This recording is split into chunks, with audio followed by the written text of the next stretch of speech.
नमस्कार, मैं हूं संतोष। सिटी न्यूज़ वैन रीवा की सांध्यकालीन समाचार सेवा में आपका स्वागत है। प्रस्तुत हैं आज के मुख्य समाचार।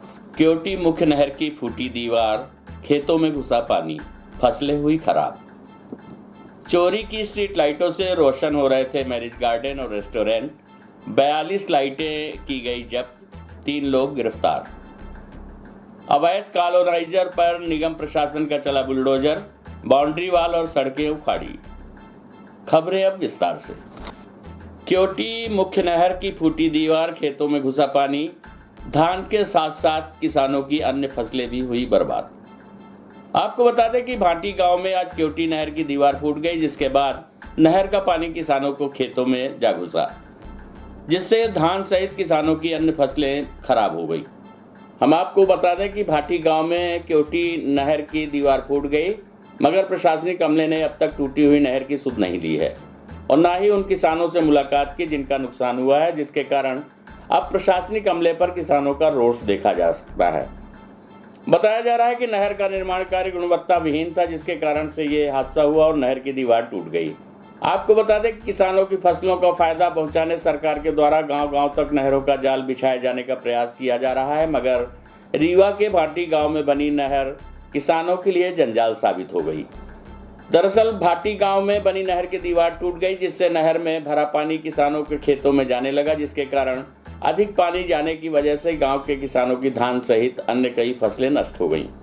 मगर नहर फूटने के 24 घंटे बाद भी प्रशासनिक अमले मौके पर नहीं पहुंचा, जिससे किसानों की सुध नहीं ली जा सकी तथा उन्हें प्रशासनिक राहत मुहैया नहीं कराई जा सकी, जिसके बाद किसानों में अब प्रशासन के प्रति रोष व्याप्त है।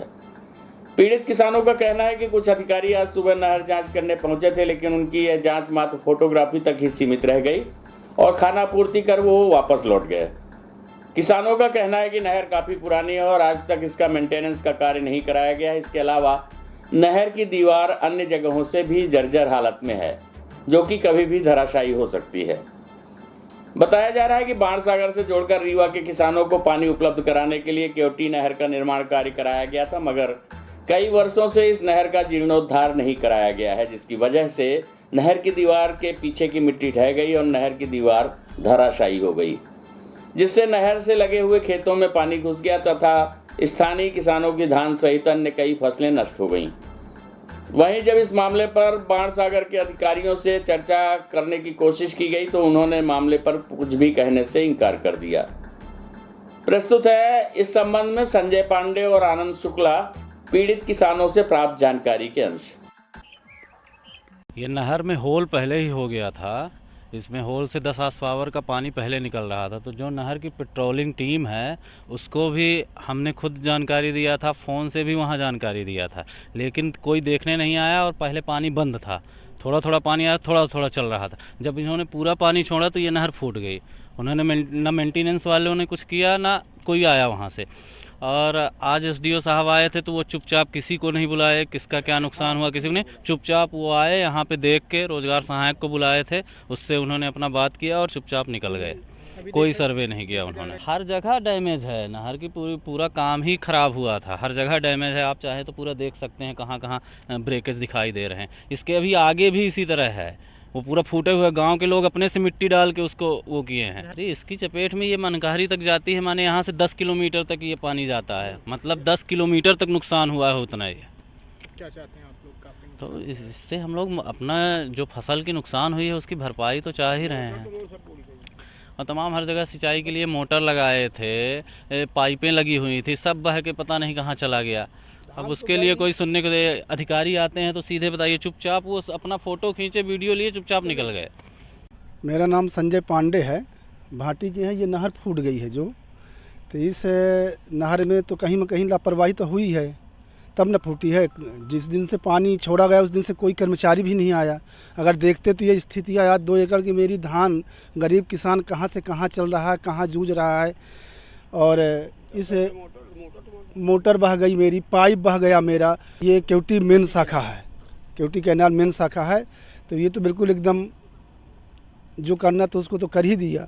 साफ़ हो गया धान 2 एकड़ का मेरा, यहीं पर सामने देख लीजिए, बिल्कुल एकदम दिखाई दे रहा है। नहर से भी देखेंगे अधिकारी लोग, अभी कोई एसडीएम साहब आए थे वो देख के गए हैं, हम बोले कि हमारा मुआवजा दिलवाइए, तो ये बोले कि देखते हैं, पहले इसको बधवाते हैं। बिल्कुल गुणवत्ता विहीन है। इसकी जो बधाई है वो अब कौन ठेकेदार, कहाँ से कैसे क्या है, अब ये समझ में नहीं आता है। लेकिन अब आप तो देख रही कहाँ कहाँ फूटी है। देखिए ये पूरी, यहाँ देखिए पूरी ये उधसी हुई है। देखिए ये बिला है ना, तो हर जगह तो फूटी फूटी है। मेरा लगभग लगता है कि 25-30 कुंटल धान तो लगभग। कितने लोग कितने किसान अब यहाँ पर 3-4 आदमी तो लगातार हैं। अब तिवारी जी का प्रभावित है, मेरा प्रभावित है, और उधर हम कल, अब तो यहाँ तो कल पानी था, यहाँ तो हिम्मत नहीं पड़ रही थी। देखने में डर लगता था कि लगता कहीं खींच न लेगा, तो कल तो गए नहीं। आज गए देखे तो मेरी मशीन बाहर में कहाँ घुसी हुई कुछ पता ही नहीं। शिकायत की आपने कहीं इसकी? अब हमने शिकायत किससे करें बताइए, कौन सुनता है। मौके के अधिकारी हम कल तो नहीं देखे, आज ज़रूर देखे। तो वही पाई मशीन देखने आए थे, तो देखे कि एक आदमी फ़ोटो वोटो लिया, वीडियो लिया है और लेके चले। तो हम वहाँ पर खड़े होकर रुकाए उनको। तो हम बोले सर आप, तो बोले हम SDO हैं। तो हम सर बोल आप इसको देख लीजिए, मेरा धान भी थोड़ा देख लीजिए। शहर की सड़कों में प्रकाश व्यवस्था के लिए लगाई गई LED स्ट्रीट लाइट से रोशन हो रहे थे रेस्टोरेंट और मैरिज गार्डन। पुलिस ने लाइट बेचने और खरीदने वालों को किया गिरफ्तार, साथ ही 42 LED लाइटें भी की गई हैं जब्त। आपको बता दें कि शहर की सड़कों पर प्रकाश व्यवस्था के लिए लगी LED स्ट्रीट लाइट की लगातार चोरी होने पर जब थाने में रिपोर्ट दर्ज हुई तो कई चौंकाने वाली बातें सामने आईं। चोरी के LED से रेस्टोरेंट, मैरिज गार्डन रोशन हो रहे थे। इस खेल में नगर निगम के अस्थायी कर्मचारी भी शामिल था। पुलिस ने LED बेचने और खरीदने वाले 3 लोगों को गिरफ्तार किया है। आरोपियों की निशानदेही पर करीब 42 LED लाइटें भी जब्त की गई हैं। नगर निगम के उपयंत्री अभिनव चतुर्वेदी ने एक दिन पूर्व समान थाना में रिपोर्ट दर्ज कराई थी कि 25 जुलाई से 9 अक्टूबर के बीच संजय नगर, शिव प्रसाद मार्ग, पोखरी टोला क्षेत्र में लगी हुई स्ट्रीट लाइटें चोरी हो गईं, जिस पर पुलिस ने धारा 379 के तहत मामला दर्ज कर कार्यवाही शुरू की। आपको बता दें कि शहर को रात में अंधेरा मुक्त रखने के लिए LED लाइटें लगवाई गई थी, लेकिन कई जगहों ये LED लाइटें गायब हो गईं। लगातार लाइटों के चोरी होने की शिकायत समान थाना में दर्ज की गई थी, जिसके बाद हरकत में आई पुलिस ने घटना की जांच शुरू की तो उनके हाथ एक संदेही अमीन खान लगा, जिसने पुलिस की पूछताछ में सारे राज खोल दिए। दरअसल नगर निगम में अस्थायी कर्मचारी शैलेश दुबे ने इन लाइटों को चुरा कर बेचा था। पुलिस ने राज मैरिज गार्डन से 40 और रियल एस्टेट रेस्टोरेंट से 2 लाइटें जब्त की हैं। पुलिस ने खरीदने और बेचने वाले लोगों के विरुद्ध रिपोर्ट दर्ज कर आगामी कार्यवाही कर रही है। आइए सुनते हैं घटना के संबंध में एडिशनल SP शिव कुमार वर्मा से प्राप्त जानकारी के अंश। हाँ, ये समान थाने में जो सब इंजीनियर हैं उनके द्वारा सूचना दी गई थी कि कुछ लाइटें यहाँ चोरी हुई हैं हमारे यहाँ से, और लगातार पूर्व के समय में चोरी होती रही हैं, और कुछ लाइटें संदिग्ध स्थानों पर लगी हुई हैं। इसमें से एक रियल टेस्ट रेस्टोरेंट है, यहाँ 2 लाइटें मिली, और साथ में राज मैरिज गार्डन है, यहाँ 40 लाइटें मिली। टोटल 42 के आसपास लाइटें मिली पुलिस को। पुलिस के द्वारा लाइटें जब्त कर ली गई हैं। साथ ही पूछताछ में निकल के आया करीब 1.5-2 साल पहले राज मैरिज गार्डन में और उसी टाइम पे ये रियल टेस्ट पे ये लाइटें जो थी वो एक शैलेंद्र दुबे हैं, शैलेश दुबे, उनके माध्यम से खरीदी गई थी। ये डेली वेजेस पे कर्मचारी थे नगर निगम में। इनके ऊपर प्रकरण पंजीबद्ध कर लिया गया है और दोनों खरीदारों को भी उसमें आरोपी बना दिया गया है। रानी तालाब की मां काली को भेंट करने के लिए साईं मंदिर से निकाली गई 52 मीटर की चुनरी यात्रा। नवरात्रि के अवसर पर आज साईं मंदिर से चुनरी यात्रा निकाली गई। ये चुनरी यात्रा रानी तालाब स्थित प्राचीन मंदिर में मां काली को भेंट की जाएगी। आपको बता दें कि नवरात्रि के अवसर पर प्रत्येक वर्ष रानी तालाब के लिए विभिन्न स्थानों से चुनरी की यात्रा निकाली जाती है। आपको बता दें कि रानी तालाब स्थित मां काली के प्राचीन मंदिर से दूर दराज तक के लोगों की आस्था जुड़ी हुई है, जिसके लिए प्रत्येक वर्ग के लोग चुनरी यात्रा का आयोजन करते हैं। आज साईं मंदिर के समीप एकत्रित हुई महिलाओं ने 52 मीटर की चुनरी हाथों में थामे हुए मां काली के दरबार के लिए निकल चुकी हैं। इस अवसर पर कांग्रेस नेत्रियों के साथ साथ विभिन्न समाज की महिलाओं ने हिस्सा लिया। आपको बता दें कि करीब 450 वर्ष पुरानी रानी तालाब मंदिर में काली का दरबार है, जहां पर इस अवसर पर दूर दराज के लोग अपनी मन्नत लेकर पहुंचते हैं। इस अवसर पर कांग्रेस नेत्री कविता पांडे ने कहा कि रीवा जिले के लोगों में आपसी भाईचारा बना रहे, रीवा जिले में सुख समृद्धि कायम रहे, यही आशा के साथ आज वो चुनरी यात्रा में शामिल हुई हैं। आइए सुनते हैं इस संबंध में कांग्रेस नेत्री कविता पांडे से प्राप्त जानकारी के अंश।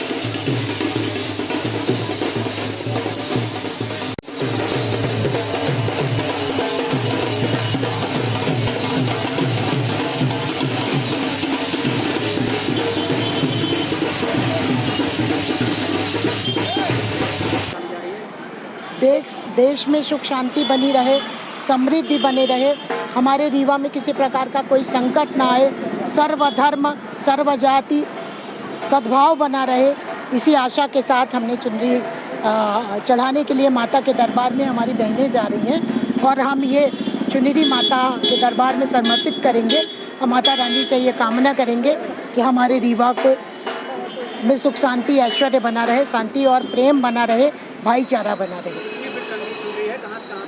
ये 52 फीट लंबी है और हम साईं मंदिर से रानी तालाब जाके माता रानी को हमारी जो बहनें हैं वो चढ़ाएंगी।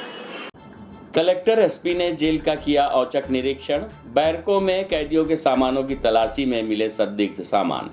सतत निगरानी के लिए कलेक्टर एसपी ने जेल अधिकारियों को दिए निर्देश। आपको बता दें कि जेल परिसर का रविवार को पुलिस व प्रशासनिक अधिकारियों ने निरीक्षण कर व्यवस्थाओं की जानकारी ली। Collector doctor Ilaiya Raja T, SP Navneet Bhasin सहित अन्य अधिकारियों ने बैरकों में कैदियों के सामानों की तलाशी ली। कैदियों के पास शासन द्वारा निर्धारित गाइडलाइन के अतिरिक्त संदिग्ध सामान मिलने पर जेल अधिकारियों को निगरानी के निर्देश दिए गए। इसके बाद उन्होंने गार्ड रूम व कार्यालयों का निरीक्षण किया। गोदाम में चल रहे निर्माण कार्यों का भी जायजा लिया और उसे शीघ्र पूरा करवाने के निर्देश दिए गए। आपको बता दें कि हाल ही में जेल प्रशासन द्वारा शुरू कैदियों को बाहर के सामान उपलब्ध करवाने की व्यवस्था का भी जायजा लिया गया। इस सुविधा का लाभ सभी कैदियों को प्रदान करने के निर्देश दिए गए हैं ताकि वे आवश्यकता अनुसार बाहर की चीजें मंगवा सकें। उन्होंने कहा कि शासन द्वारा जो गाइडलाइन निर्धारित की गई है उसके अनुरूप कैदियों को सुविधाएं उपलब्ध कराई जाए। जेल एक सुधार गृह है और यहाँ अपराध करने के बाद लोग सजा काटने आते हैं। ऐसे में कैदियों को उनकी क्षमता के अनुरूप कार्य में दक्ष किया जाए ताकि बाहर निकलने के बाद वे स्वरोजगार से जुड़कर अपने परिवार का भरण पोषण कर सकें। हम आपको बता दें कि जेल में बंद कैदियों के लिए बाहर से सामग्री अंदर फेंकने की भी काफ़ी घटनाएं होती हैं। पूर्व की पुलिस ने जेल प्रहरियों को ही सामग्री अंदर फेंकते गिरफ्तार किया था। इन घटनाओं को रोकने के लिए वहां सीसीटीवी कैमरा लगवाने और बदल बदल कर गार्ड तैनात करने के निर्देश दिए गए हैं। इसके अतिरिक्त जेल के अस्पताल को भी बेहतर करवाकर उसमें सीसीटीवी कैमरे लगवाने के लिए निर्देशित किया गया है। प्रस्तुत है इस संबंध में एडीएम शैलेंद्र सिंह एवं एडिशनल एसपी शिव कुमार वर्मा से प्राप्त जानकारी के अंश।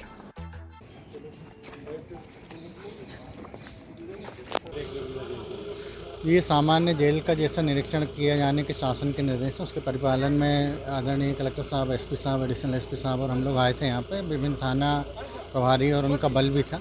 सामान्य निरीक्षण किया है। कुछ ऐसे है जो शासन के निर्देशानुसार चीज़ें हैं उन सभी को बैरक में जा के चेक किया है। जहाँ कहीं थोड़ा बहुत कुछ कमियाँ मिली है तो उनको सुधार का निर्देश दिया है और ये भी निर्देश दिया है कि जेल की व्यवस्थाएँ चाक चौबंद रहें जिससे कोई ऐसी स्थिति उत्पन्न ना हो, अच्छी व्यवस्थाएं रहें। और कुछ सुधार कार्य, कुछ निर्माण कार्य वगैरह की स्वीकृति दी थी तो उनका अवलोकन किया है। अच्छे से और शीघ्रता के साथ करने के लिए निर्देश दिया। नहीं, ऐसी कोई विशेष चीज़ नहीं मिली। सामान्य तौर पे जो इनका अपने उपयोग की चीज़ें हैं वो ही हैं। एक आध दो चीज़ें मिली हैं तो उनको निर्देशित किया है कि आगे से ऐसा नहीं होना चाहिए। वो मगर बहुत गंभीर श्रेणी की ऐसी वस्तु नहीं मिली है। हाँ, ये जेल में कुछ घटनाएं वगैरह हुई थी बीच में और कुछ शिकायतें प्राप्त हुई थी। अभी जेलर के ऊपर भी जो अभी घटना की थी कुछ प्रहरियों ने, उनके संबंध में भी कुछ जानकारियाँ प्राप्त हुई थी। इसलिए हमारे कलेक्टर साहब, एसपी साहब, एडीएम साहब, मैं, सीएसपी साहब और हमारे शहर के थाना प्रभारी और देहात के थाना प्रभारी और उनका फोर्स, इन्होंने सबने मिलकर आज जेल का आकस्मिक निरीक्षण किया जेल में हमारे जिला अधीक्षक और जेलर साहब मिले और साथ में बहुत सारी चीज़ों का अवलोकन किया गया। जेल के अंदर जो संदिग्ध अवस्था में पाए गए लोग उनकी तलाशी भी ली गई। साथ में कुछ और चीज़ें थी महत्वपूर्ण जो शिकायत लगातार मिल रही थी कि बाहर से कुछ लोग सामग्री जेल के अंदर फेंक देते हैं। उस संबंध में भी जेलर साहब भी सजग हैं और उनको बता दिया गया है, भी नए आए हैं, कि कहाँ कहाँ पे कैमरे लगाए जाने हैं और कहाँ कहाँ पर गार्ड का जो अटेंडम लगाएं, बदली करके लगाएं। ये निर्देश कलेक्टर साहब एसपी साहब ने दे दिए हैं जेलर साहब को, तो जेलर साहब उसका पालन करेंगे। इसके साथ साथ ही जेल वार्ड जो है, जो हॉस्पिटल में है, जहाँ पर बीमार होकर कैदी जाता है, वो वार्ड को भी ठीक से सुरक्षित रखने के लिए वापस से चालू कराने के लिए जेलर साहब को बोल दिया गया है। साथ ही उसको सर्विलेंस पे रखने के लिए भी निर्देश दे दिए गए हैं कि उसमें कैमरा अगर नहीं लगा है तो कैमरा लगवा दिए जाएँ। तलाशी के संबंध में अभी इस तरह कोई अवांछित चीज़ नहीं मिली। बाहर जो कुछ चीज़ें मिली हैं उसको देखा गया है और उसमें से कुछ ऐसे तत्व थे वो जेलर साहब के संज्ञान में ला दिया गया है। एडीएम साहब की जानकारी में है, कोई ऐसी विशेष वस्तु नहीं मिली है कोई भी जिसके बारे में चर्चा की जाए। इसके साथ साथ ही निर्देश हुए कि जेल का आकस्मिक चेकिंग ये समय समय पर लगातार की जाती रहेगी, जिससे किसी भी तरह की कोई गंभीर स्थिति पैदा ना हो सके। अवैध कॉलोनाइजर पर प्रशासन ने कसा शिकंजा। तकरीबन 20 करोड़ रुपए की 10 एकड़ से अधिक जमीन को कराया गया अतिक्रमण मुक्त। रीवा शहर में अवैध कॉलोनाइजरों पर आज प्रशासनिक अमले ने शिकंजा कसा। आपको बता दें कि तकरीबन 10 एकड़ भूमि को बिना लाइसेंस कॉलोनी बनाए जाने के तौर पर खाली कराया गया है। बताया जा रहा है कि निगम प्रशासन के द्वारा खाली कराई गई इस जमीन की अनुमानित कीमत तकरीबन 20 करोड़ रुपए है, जिसमें प्रॉपर्टी डीलरों के द्वारा बिना लाइसेंस के कॉलोनी बनाए जाने का कार्य किया जा रहा था। आपको बता दें कि शहर में अवैध अतिक्रमण से शासकीय जमीनों को खाली कराने के संबंध में प्रशासनिक अमले ने अवैध कॉलोनाइजरों पर शिकंजा कसने की तैयारी शुरू कर दी है, जिसके तहत आज नगर निगम अमले ने तकरीबन 10 एकड़ भूमि को अवैध कॉलोनाइजर के तौर पर खाली कराया, जिसकी अनुमानित कीमत तकरीबन 20 करोड़ रुपए है। हम आपको बता दें कि दरअसल बीते लंबे समय से प्रॉपर्टी डीलरों के द्वारा शहर के अलग अलग क्षेत्रों में अवैध रूप से कॉलोनियां बनाई जा रही हैं, जबकि नगर निगम अमले से लाइसेंस का प्रावधान बना हुआ है, मगर बिना लाइसेंस लिए हुए ही भूमाफिया सक्रियता के साथ कॉलोनियों का निर्माण कर रहे हैं, जिसकी शिकायत पर आज नगर निगम की टीम ने चौराहा खैरा और कुठुलिया में लगभग 10 एकड़ की भूमि को खाली कराया है। बताया जा रहा है कि कलेक्टर के निर्देशन में अवैध कॉलोनाइजरों पर शिकंजा कसने निगम की टीम के द्वारा कार्यवाही की जा रही तथा इसे अब अभियान के तौर पर लिया जा रहा है। आपको बता दें कि चौराहा खैरा में गुरुकुल स्कूल के पास चौराहा शमीम खान के व्यक्ति द्वारा करीब 2 एकड़ भूमि पर कॉलोनी विकसित करने के लिए बाउंड्री वॉल बनाई गई थी। साथ ही सड़क बनाने के साथ ही प्लाटिंग भी काटी गई थी। नगर पालिक निगम अधिनियम 1956 की धारा 292 की उपधाराओं का उल्लंघन मानते हुए नगर निगम प्रशासन की ओर से ये कार्यवाही की गई है। इस कार्यवाही के दौरान निगम के कार्यपालन यंत्री एच के त्रिपाठी, नायब तहसीलदार यतीश शुक्ला सहित सहायक यंत्री राजेश मिश्रा तथा पुलिस बल उपस्थित रहा। अवैध कॉलोनी बसाहट का अतिक्रमण है ये। इसमें नियम यह होता है कि कोई भी भूमि स्वामी जब कोई अपने भूखंड को विकसित करना चाहता है तो नगर निगम से वो कॉलोनाइजर का लाइसेंस प्राप्त करता है। ये जो जिस भूमि पर इन्होंने ये आपकी रोड सड़कें हटाई जा रही हैं, इस भूमि के मालिक हैं जो है शमीम खान। इनके द्वारा बिना कॉलोनाइजर का लाइसेंस लिए बगैर इस कॉलोनी यहाँ इस जगह पर रोड नाली इत्यादि बनाकर ये भूखंडों का विकास किया जा रहा है जो अवैध है। इसको हटाया जा रहा है। इन्होंने कोई विकास अनुमति भी नगर निगम से प्राप्त नहीं की। कितना एरिया है?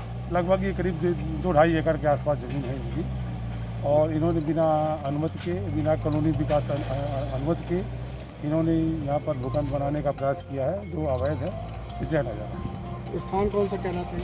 ये गुरुकुल स्कूल के पास चौराहा का ग्राम है, वार्ड क्रमांक 4 चौराहा है। वहीं आपको बता दें कि कुठुलिया मोहल्ले में भी एक कार्यवाही की गई है। वार्ड क्रमांक 45 के कुठुलिया में प्रमोद मिश्रा नाम के व्यक्ति द्वारा करीब 7.5 एकड़ भूमि में अवैध कॉलोनी विकसित की जा रही थी। इसके अलग अलग भूखंड बनाकर बेचे जा रहे थे। साथ ही मकान भी बनाने की शुरुआत की गई थी। नायब तहसीलदार यतीश शुक्ला, सहायक यंत्री BS बुंदेला पहुंचे और कार्यवाही की। बताया गया है कि यहाँ पर भी सड़क बनाई गई थी जिस पर कार्यवाही की गई और उसे उखाड़ दिया गया। प्रस्तुत है इस संबंध में संबंधित अधिकारियों से प्राप्त जानकारी के अंश। ये अभी आप लोग कार्रवाई कर रहे हैं क्या? मैटर। ये 45 नंबर वार्ड में प्रमोद मिश्रा जी के नाम की ज़मीन थी ये, इसमें अवैध प्लाटिंग हो रही थी, जानकारी मिली थी, इसको नोटिस दी गई थी पहले भी। इनके द्वारा जवाब दिया गया था कि हम लोग यहाँ खेती कर रहे हैं, खेती के हिसाब से हमने फेंसिंग की हुई थी जो पहले बाउंड्री वालों ने बनाई थी। किंतु जब बाद में देखा गया कि यहाँ रोड्स बना के प्लाट डेवलप कर रहे हैं तो इनको नोटिस दी गई थी, तो उसका कहते हैं ये अवैध कॉलोनी डेवलप कर रहे हैं, तो उसके खिलाफ आज कार्रवाई की जा रही है। आज कुल कितनी अवैध कॉलोनियों पर कार्रवाई की गई? ये अभी हमारे यहाँ 4 नंबर जोन के अंतर्गत ये 45 नंबर वार्ड में हुई है और बाकी जोनों में भी हुई है कार्रवाई। अभी आगे भी चलती रहेगी? हाँ, ये चलती रहेगी, तो निरंतर चलती रहेंगी। कलेक्टर ने रेड क्रॉस की ओर से स्वास्थ्य विभाग को प्रदान किए जांच उपकरण। महिलाओं को हीमोग्लोबिन तथा ब्लड शुगर की जांच में कारगर होंगे ये उपकरण। आपको बता दें कि जिला रेड क्रॉस समिति स्वास्थ्य सुविधाओं के विस्तार में लगातार सहयोग कर रही है। रेड क्रॉस समिति द्वारा स्वास्थ्य विभाग को 150 डिजिटल हीमोग्लोबिन किट जांच के लिए तथा 150 ग्लूकोमीटर उपलब्ध कराए गए हैं।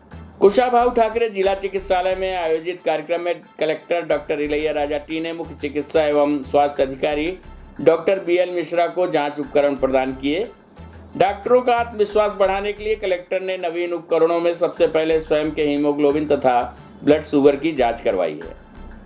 इस अवसर पर कलेक्टर ने कहा कि रेड क्रॉस जिले की स्वास्थ्य सुविधाओं के विकास के लिए लगातार प्रयास कर रहा है तथा इस क्रम में गर्भवती महिलाओं तथा किशोरी बालिकाओं के हीमोग्लोबिन एवं ब्लड शुगर की जांच के लिए डिजिटल उपकरण दिए जा रहे हैं। इससे मैदानी स्तर पर हीमोग्लोबिन तथा ब्लड शुगर की जांच अधिक कारगर होगी। समय पर खून की जांच न होने से कई बार गर्भवती महिलाएं एनीमिया का शिकार हो जाती हैं। प्रसव के समय इनका स्तर हाई रिस्क में चला जाता है। इससे माता तथा शिशु दोनों का जीवन संकट में पड़ जाता है। इन उपकरणों से समय पर जांच करके गर्भवती महिलाओं की पूरी जानकारी अनमोल पोर्टल पर दर्ज की जाएगी, जिससे उनकी सभी जांचें निर्धारित समय पर की जा सकें। प्रस्तुत है Rewa collector doctor Ilaiya Raja T से प्राप्त जानकारी के अंश। रेड क्रॉस सोसाइटी के माध्यम से हमारी CMHO साहब का उनकी डिमांड अनुसार हमारी रेड क्रॉस सोसाइटी ने एक haemoglobin digital haemoglobin checking instrument है वो दिया गया है। और उसके अलावा मतलब एक ग्लूकोमीटर है, वो भी डिजिटल ग्लूकोमीटर है, ब्लड शुगर चेक करने के लिए है दिया गया है। और CMHO के द्वारा लगातार इसके लेकर एक प्लानिंग किया गया है। हमारी ज़िले में कितने भी गर्भवती महिलाएं हैं उनको हमको अनमोल पोर्टल पे पंजीयन अनिवार्य रूप से कराना है। उनको ANC एंटीनेटल चेकअप है 4 बार कराना है, वो कराना है। एंड उनको लगातार हीमोग्लोबिन और ब्लड शुगर लेवल को हमको मॉनिटरिंग करना है। बिकॉज अभी भी 50% वुमन ऐसा है मतलब जनरली अनिमिक होता है, उसके कारण में प्रेगनेंसी में कॉम्प्लिकेशंस होती है। उसको अवॉइड करने के लिए हाई रिस्क प्रेगनेंसी है, कौन सी रिस्की प्रेगनेंसी है उसको पहले से पहचान करके उसको सही इलाज कराने के लिए ये सिस्टम बहुत ही इम्पॉर्टेंट है। अभी सभी CH लेवल पे community health centre, primary health centre, even सब हेल्थ सेंटर पे हमारी स्वास्थ्य की अमलाएँ हैं, उनके लिए 150 डिजिटल हीमोग्लोबिन मीटर दिया जाएगा। उसके माध्यम से और प्रेग्नेंट वीमन है उन सबको, और इवन एडोलेसेंट गर्ल्स हैं किनकी अनीमिक का मतलब प्रॉब्लम है, उनको सही तरीके से पहचानने में हमको मदद मिलेगा। आई एम श्योर लगातार रेड क्रॉस सोसाइटी इस प्रकार का कामों में इन्वॉल्व है। रेड क्रॉस सोसाइटी का टीम भी है, मैं उनको बधाई देता हूँ। उनकी वो इनिशिएटिव है कि CMHO रेड क्रॉस सोसाइटी का इसका हम लोग लगातार मॉनिटरिंग भी करेंगे। एक मशीन से मतलब हम लोग ने कितने जांच कर रहे हैं और कितने रिपोर्टिंग आ रही है, उसके बाद उसको हम लोग किस प्रकार का फॉलो कर रहे हैं। जैसे आयरन सुक्रोज की कमी होती है तो iron sucrose injection pregnant women को करने के लिए शासन की निर्देश है, उसको लेकर भी CMHO लगातार प्लानिंग कर रहा है, वो भी करें। आज की खबरों में बस इतना ही। कल हम फिर उपस्थित होंगे कुछ नई खबरों के साथ। तब तक के लिए हमें अनुमति दीजिए। नमस्कार।